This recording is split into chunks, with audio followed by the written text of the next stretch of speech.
Okay, so week 6 we really start by looking at needs assessments, and you have some readings that describe identifying different sorts of needs. What I thought would be helpful in this lecture is to kind of walk you through how I go about doing needs assessments for training, and realizing it's one way of doing them and there are whole different ways of doing them. So I kind of want to walk you through, weigh some of the pros and cons verbally with you for some of these different pieces, and then see what you can also develop in terms of an approach you would take to assessing needs. And that's really what our discussion will focus on in week 6, and then our week 7 exercise will ask you to design a needs assessment plan. So a little practice in week 6, and then week 7 I pair you up and ask you to go for it. So for these needs assessments, you kind of start at different places depending on the different type of training. A lot of the training I do is a client coming to me and asking for a particular training.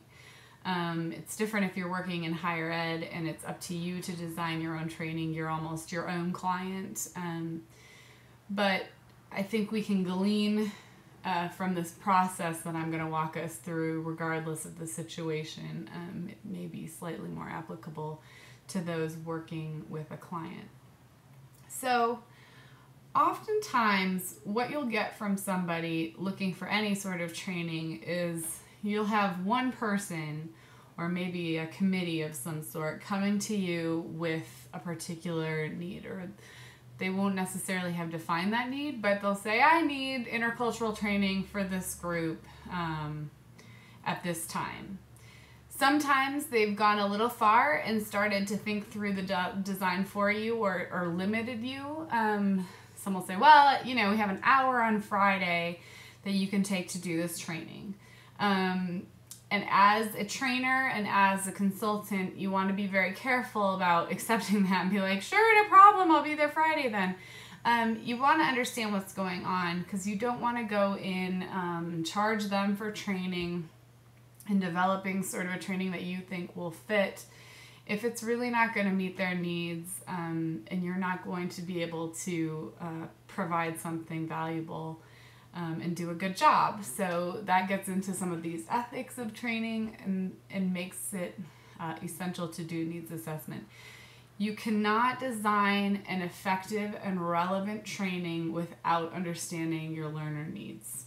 And I think I've said somewhere in our discussion in one of the weeks that sometimes you can get lucky, but again, I don't think that's ethical.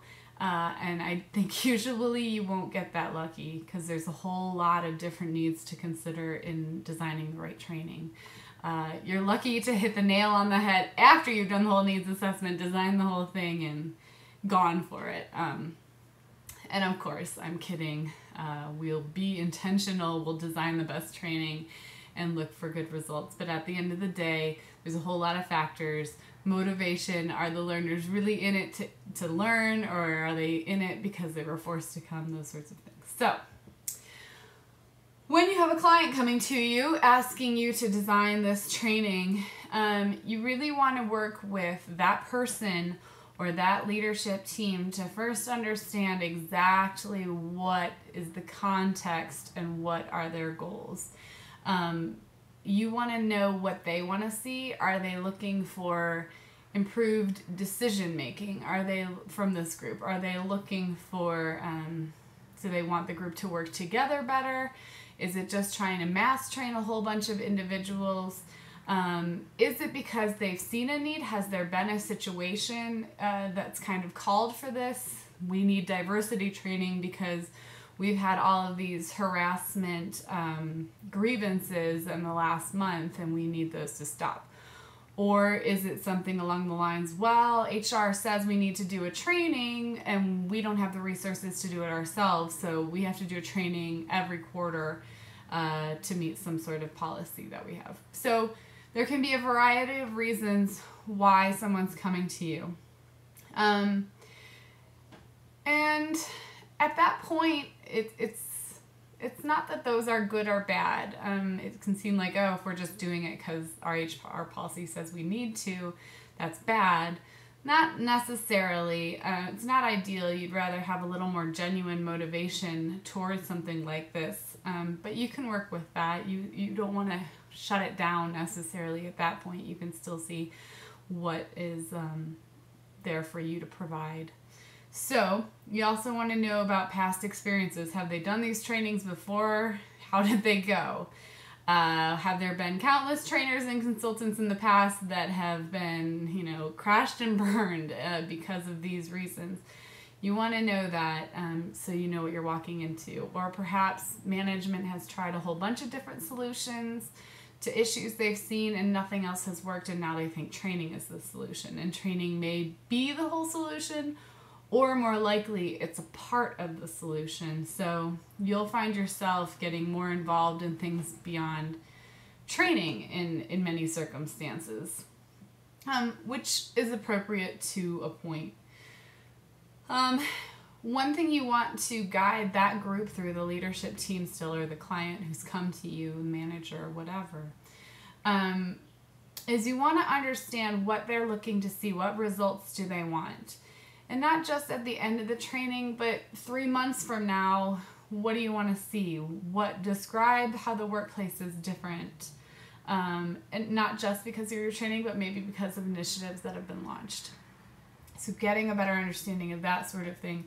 And also guiding them into, okay, at the end of this training, what is the result you want to see? What does success look like at the end of our time together? And they'll have some ideas. You may need to dig a little deeper. Everybody will understand this. Okay, well, how will we know that everybody will understand that? And kind of take them a little further, lead them through what their needs are. One thing you want to be careful about is you always want to listen very carefully to what the goals and needs are that this group says they are, or that anybody says that they have, but also realize that's oftentimes not the whole story. Rarely can clients come and really articulate to you all that you need to know. So you need to do some deeper digging. You might need to kind of work with them to identify clearly what these goals are and what success looks like. So you need to be ready for that and not take things just at face value, even though you're listening, you're hearing, realizing that's an important part. But let's go a little further. So that's what you want to kind of cover with that group that's reaching out to you to design the training. But you also want to, as much as possible, and in any situation, if you can work with the learners that are going to be part of this training beforehand, you really should. It's not always possible. For instance, for this class, I did not know who was going to register. Had I known who was going to register, say a few months beforehand, I could have had a phone conversation with each of you and said, okay, what have you done in the past? What are you trying to do? And I could have incorporated it into this class. So if you can find out who your learners are, it's a great advantage. Realizing sometimes you won't know exactly who's going to be in the room until they're in the room. But things you want to know is, again, what is their past experience with this subject? What level are they at? Are they people who are well-traveled and might have a better sense of different cultures, or have they really not? Are they going to be traveling, and that's what the training is for? How do they feel about that? Are they excited to go? What's their motivation? Are they being required to come to this training, or are they really excited? Did they ask for this training? Do they think training's the best way to accomplish this? You want to be careful for when management is slapping training on something that really needs a different solution, usually in their hands, because you're kind of set up to fail if you go in to be a Band-Aid for a bigger issue that you can't address with training. So let's see. You also want to get a sense of what their past experience with training has been. Have they had bad experiences? Are they walking in thinking, oh God, another training? You know, again, you've had that conversation with leadership to understand, okay, they brought in a consultant before, and that didn't work so well. And they had a bad experience with them. But larger than that, these people will all have had individual experiences with their own education. Maybe some of them like trainings, and this is why, and this is what I particularly like about trainings. Some people are like, oh, can you just lecture and just tell us what to do and we'll be done with it. Some people are like, no, I want to do hands-on stuff, and that's the best way I've seen us work. And they can also give you a feel about the group. Like, one thing you have to watch out for is in our group, you know, Charlie is always sort of a curmudgeon, so that'll always be a part of it, but he'll go along with things once we get going. Or, you know, they can kind of give you some of that inside scoop on some of their other colleagues, but also give you the inside scoop on them. If you can have an honest conversation, you definitely get an understanding of what their stance is on the training. I think that covers what you need to know from leadership and learners. I'll take a pause, go to the next video.